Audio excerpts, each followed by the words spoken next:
13장. 그날 예수님께서 집에서 나와 호숫가에 앉으셨습니다.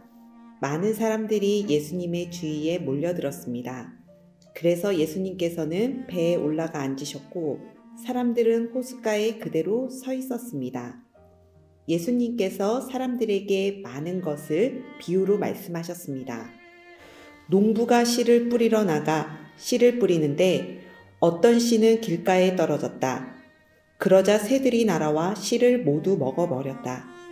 어떤 씨는 흙이 별로 없고 돌이 많은 곳에 떨어졌다. 곧 싹이 났지만 흙이 깊지 않아서 해가 뜨자 시들어 버렸고 뿌리가 없어서 곧 말라버렸다. 어떤 씨는 가시덤불에 떨어졌다.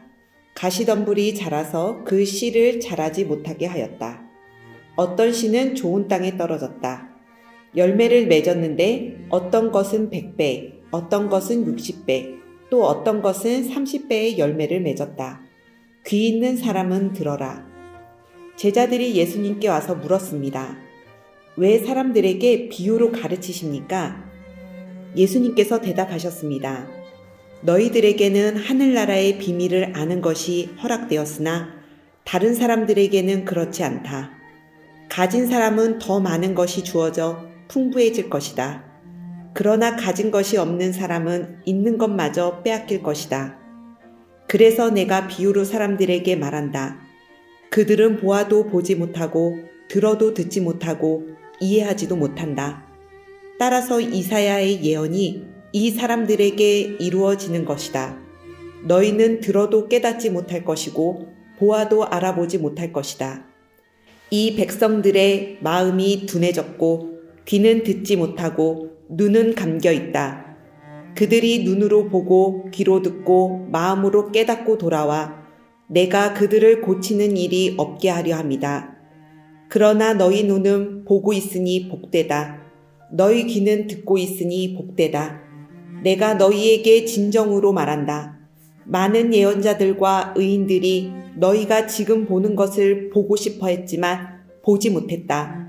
너희가 듣는 것을 듣고 싶어 했지만 듣지 못했다. 씨 뿌리는 사람의 비유를 들어라.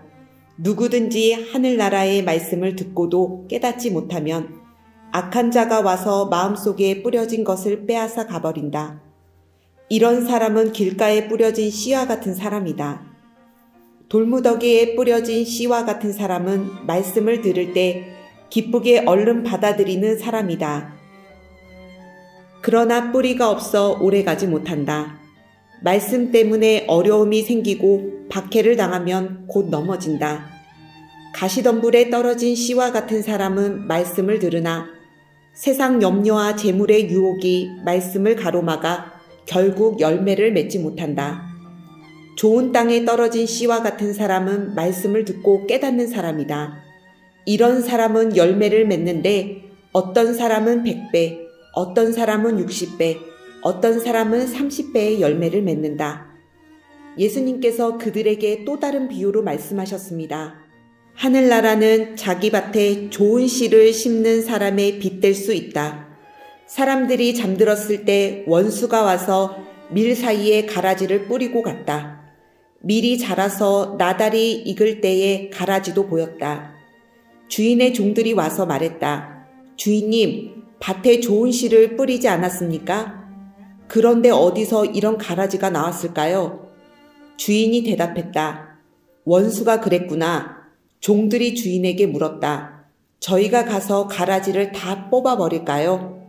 주인이 대답했다. 아니다. 너희가 가라지를 뽑을 때에 밀도 함께 뽑힐라. 추수할 때까지 함께 자라게 놔두어라. 추수할 때 내가 일꾼들에게 먼저 가라지를 거두어 묶어서 불에 태우고 밀은 거두어 곳간에 쌓으라고 하겠다. 예수님께서 또 다른 비유를 그들에게 말씀해 주셨습니다. 하늘나라는 마치 겨자씨와 같다. 어떤 사람이 겨자씨를 가져다가 자기 밭에 심었다. 이 씨는 다른 어떤 씨보다도 작다. 그런데 이것이 완전히 자라면 다른 어떤 풀보다도 더 큰 식물이 된다. 그러면 하늘의 새들이 와서 그 가지에 둥지를 틀 수 있게 된다. 예수님께서 또 다른 비유를 그들에게 말씀해 주셨습니다. 하늘나라는 누룩에 빗댈 수 있다. 여자가 누룩을 가져다가 밀가루 3포대에 섞어 넣었더니 반죽이 부풀어 올랐다. 예수님께서 이 모든 것들을 사람들에게 비유로 말씀해 주시고 비유가 아니면 아무것도 말씀하지 않으셨습니다. 이것은 예언자가 말한 것을 이루려고 하신 것입니다. 내가 입을 열어 비유를 말한 것이다.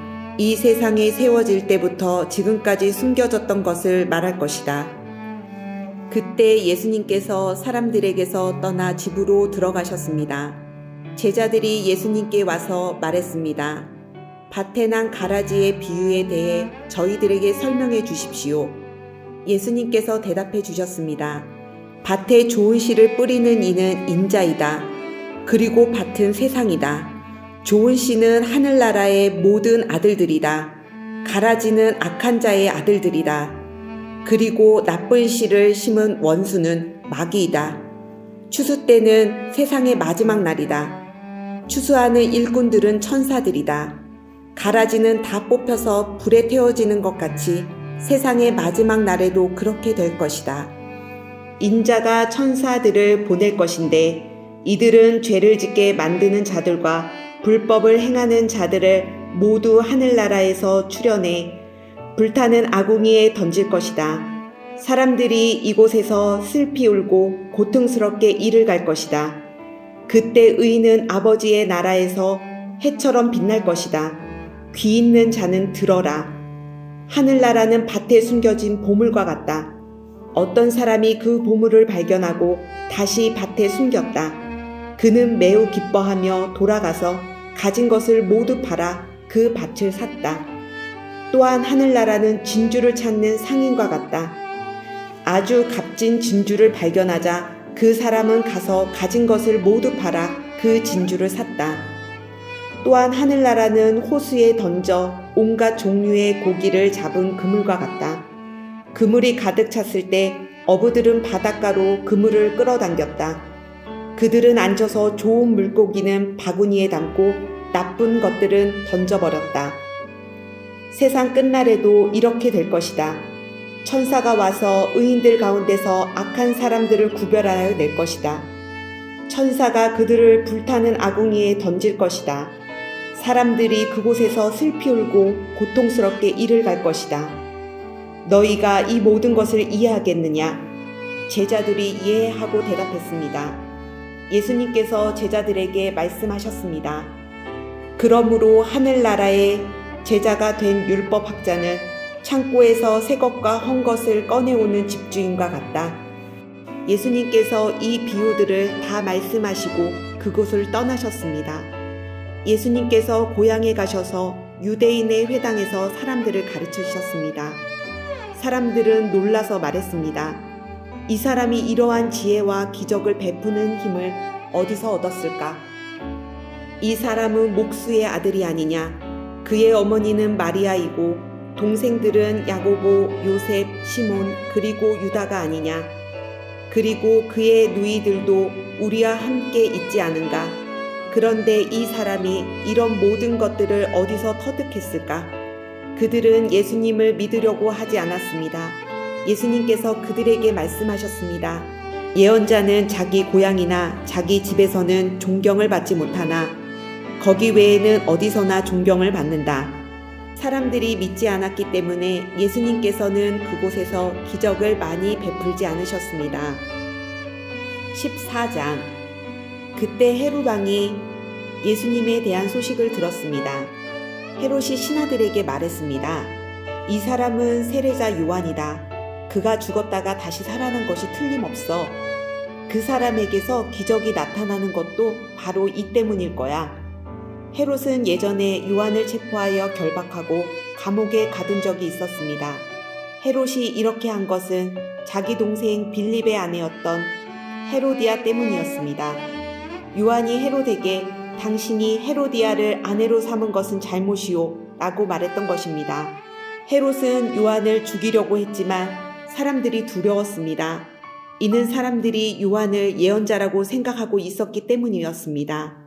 그런데 헤롯의 생일에 헤로디아의 딸이 손님들 앞에서 춤을 추었습니다. 헤롯은 매우 기분이 좋았습니다.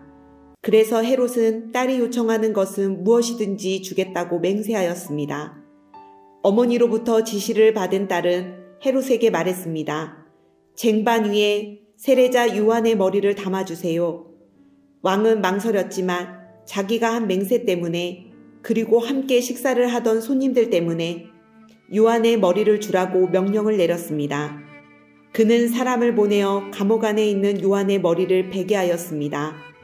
요한의 머리가 쟁반에 담겨서 왕에게 왔고 왕은 그것을 소녀에게 주었습니다. 소녀는 그것을 자기 어머니에게 가져다 주었습니다. 요한의 제자들이 와서 시체를 거두어 장사를 지냈습니다. 그들은 예수님께 와서 이 소식을 전했습니다. 예수님께서 이 소식을 들으시고 그곳을 떠나 배를 타고 혼자 조용한 곳으로 가셨습니다. 그러나 여러 마을에서 사람들이 이 사실을 전해 듣고 걸어서 예수님을 따라왔습니다. 예수님께서 배에서 내려 많은 사람들이 모여 있는 것을 보셨습니다. 예수님께서는 그들을 불쌍히 여기시고 병든 사람들을 고쳐주셨습니다. 저녁이 되자 제자들이 예수님께 와서 말했습니다. 이곳은 외딴 곳이고 시간도 너무 늦었습니다. 사람들을 이제 보내어 마을에 가서 먹을 것을 각자 사도록 하는 것이 좋겠습니다. 예수님께서 제자들에게 대답하셨습니다.